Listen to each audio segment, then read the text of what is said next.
Yo, so guys, welcome back to another video, and it has been a long time. Again, I've been ill. I keep getting ill. What's happened the last month, for just over a month, is I've been ill, I'll get better, and then I've been getting ill again. And that's happened 3 or 4 times now, and yeah, I mean, at this point, I don't even know what to say because it just keeps happening. And I mean, I get to the point where I can't record because I'm coughing too much, my nose is too stuffed, I've got headaches and stuff. It's all a bit mad, and all that, but I'm feeling a bit better now. Again, I don't know if it's going to happen again. If it happens again, I feel like I am going to actually try and do something about it properly because I've called doctors and stuff. But I mean, this time, if it happens, I will be like, you know what, let's just force something to happen at the doctors because it can't keep happening. But I'm feeling a bit better now. You're going to hear me coughing and stuff, but it is what it is, and that is pretty much it. But hopefully you're all doing well. It has been a very inconsistent month because of how ill I've been, but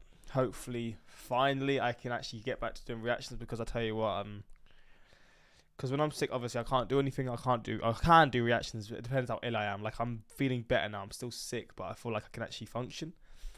But I can't do anything. I can't really go out and stuff, go to the gym, do reactions. I'm just so bored when I'm ill. I hate being sick. It's the worst, but I've got a bit of a headache as well. But yeah, we're going to jump into this. Hopefully you're going to enjoy and we can get back into the consistent reactions. But if you want to see some more of my reactions, links are in the description, as I always say. But yeah, reactions on my YouTube and my Patreon the last few weeks, the last 3 weeks have been a lot less because I've just not been able to record as much as I'd like to. But we're going to jump into this and see no more war. What if the American Southwest runs dry? Let's see this video and yeah, learn a bit about how this could go, because I know there are droughts in this area of the US because it is so hot. And is it linked to the Mississippi River? I think it might do, but hey, let's just see what this video shows me. Water is the lifeblood of all civilization. Without it, people simply can't live. In modern history, running out of water in the United States has never been a serious issue. Today, however, that's no longer the case. So what if the American Southwest runs out of water?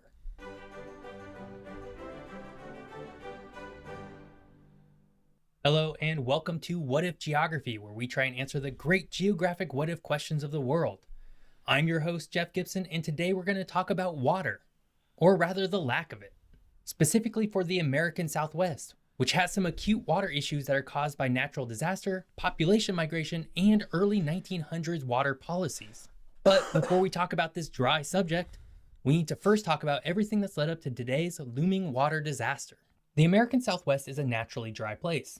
It probably comes as no surprise that basically the entire region we're talking about today is a desert. But I mean, you do look at it, and it is sort of like, how are there even civilizations built in these sort of terrains? Obviously, not here, and I know the civilizations will probably be built in less dry places, but some of them are like just literally in the middle of the desert. Like, I'm sure they are literally just. I mean, most cities in like New Mexico, for example, are just in desert. That's how I sort of picture New Mexico, just as a full-on desert. Same obviously with Las Vegas, but just all around these areas, it's just desert, and there's just these civilizations built in the middle, and it's just kind of like, how have you even managed to do that? it probably comes as no surprise that basically the entire region we're talking about today is a desert. But deserts are not without water at all. In fact, a city under Phoenix, Arizona has been a historically large groundwater reserve that has helped feed the dramatic growth of the city resting on top of it. But groundwater hasn't been the only way the American Southwest has acquired its water. The other big source for much of the region has been the Colorado River. Colorado River, I always get confused. This specific river has been so important to the entire region that 7 states had to create a legal and binding agreement in 1922 to determine who gets water from the river and how much. This agreement, termed the Colorado River Compact, divided the river into the upper basin and the lower basin. For the upper basin, the water is split among Colorado, which gets 51.75% of the available water, Utah with 23% of the water, Wyoming with 14%, and New Mexico with 11.25%. Las Vegas doesn't get much, does it? But it manages to deal with it really well. I remember doing a video on that. Arizona also gets a very small portion of the upper basin's water. For the lower basin, the water is split between California, which receives 58.7% of the water, Arizona with 37.3% of the water, and Nevada with 4%. In addition to these states, Mexico is allocated about 10% of the total volume of water from the entire river. To say that the Colorado River is heavily depended on would be an understatement.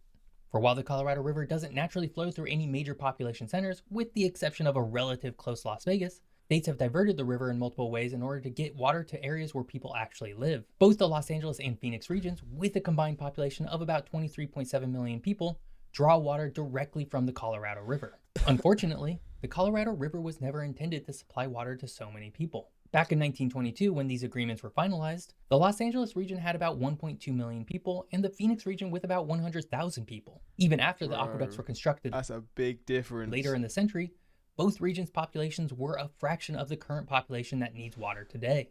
And of course, all of this is combined with the reality that the western half of North America is undergoing a serious mega drought. Precipitation over basically every region in the West has been historically low. Even the notoriously wet and rainy Pacific Northwest has not been spared from unusually long, warm and dry spells. Because the American Southwest relies primarily on the Colorado River and groundwater reserves, a lack of normal precipitation hits particularly hard. This has led to previously unthought of situations that we're seeing now, such as Lake Mead being at dangerously low water levels. If Lake Mead gets much lower, the Hoover Dam will no longer be able to run, and Las Vegas will lose a major source of power. This would be a complete disaster for the city of Las Vegas, of course, but the entire region would also feel the added sting of less water overall. There is so much more to the history of water rights in the American Southwest and the causes of the mega drought. Today's video is not able to cover the intricacies and the complications of why the region is running out of water. Instead, we're going to focus on what happens if they do run out of water. But before we jump into some what-if speculation, if you're enjoying this video, now would be a great time. If they ran out of water, I mean, I'd just assume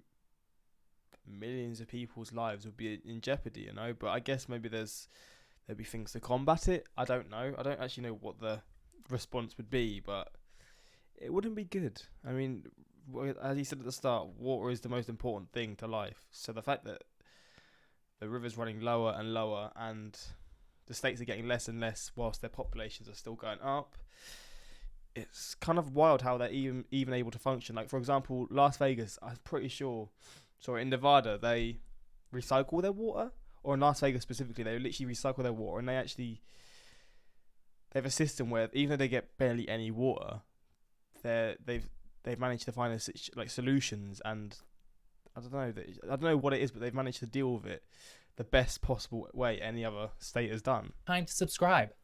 More great geography videos are just one click away.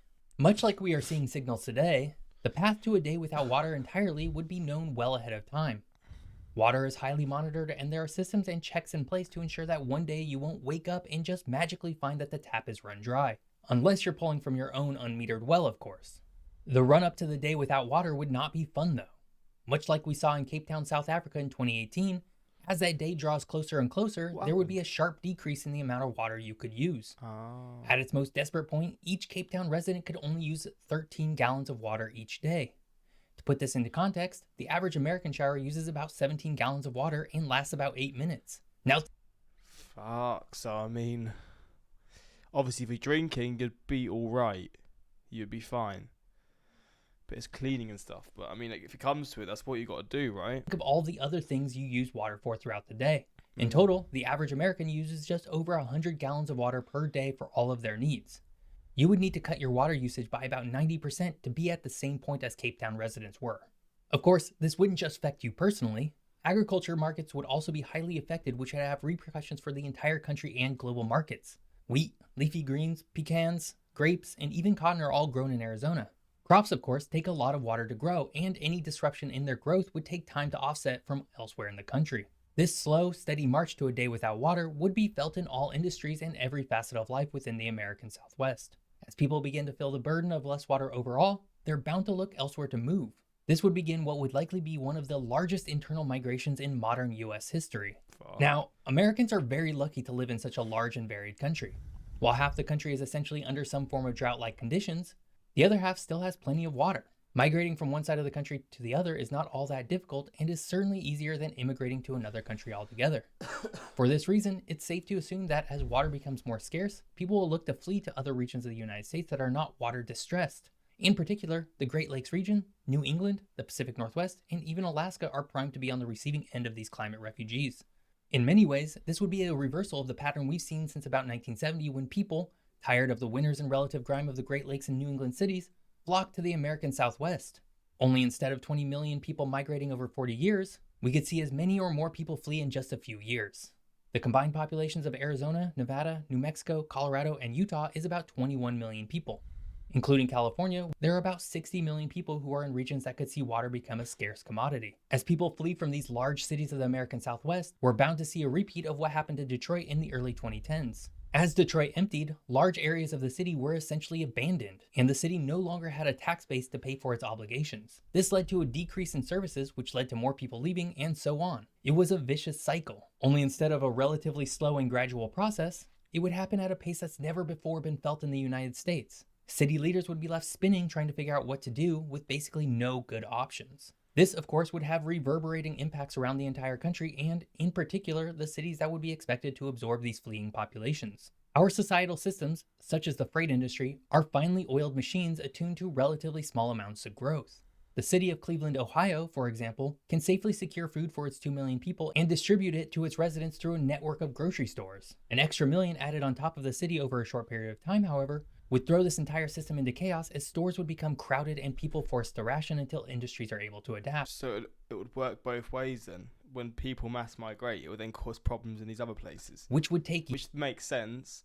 Does make a lot of years. sense. But where this would be felt most acutely would be in housing. Housing in the country has already not been able to keep up with demand since before the Great Recession. This has led to a dramatic increase in the price of housing and homelessness overall.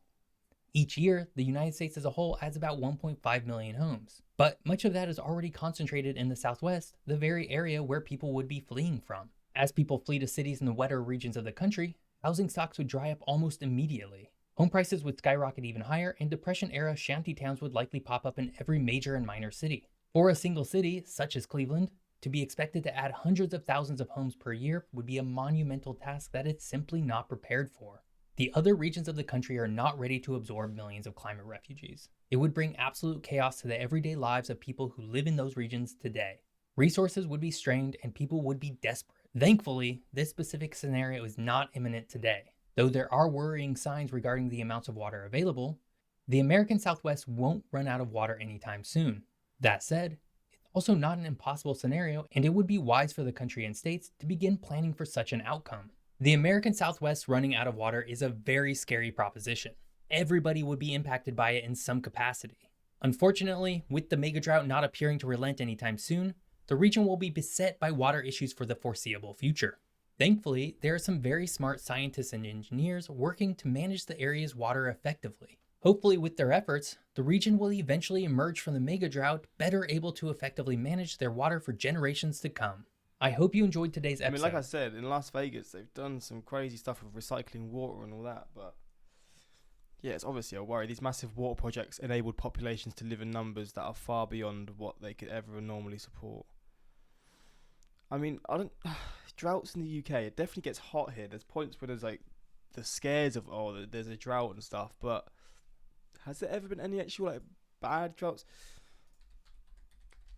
I don't think there really is, because the weather just wouldn't really allow it, because it rains so much and all this sort of stuff. Droughts are a relatively common feature. Oh, 1 every 5 to 10 years on average. These droughts are usually during the summer when they're blocking.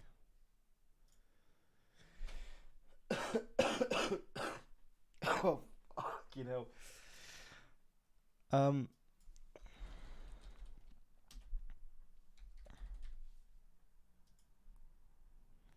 Out my fingers hurting. In the UK, experiencing a drought was declared in many parts of the UK. This was down to a number of factors after a dry winter and spring saw the hottest July. So what happens when there's a drought? Is that when you have to like ration certain things?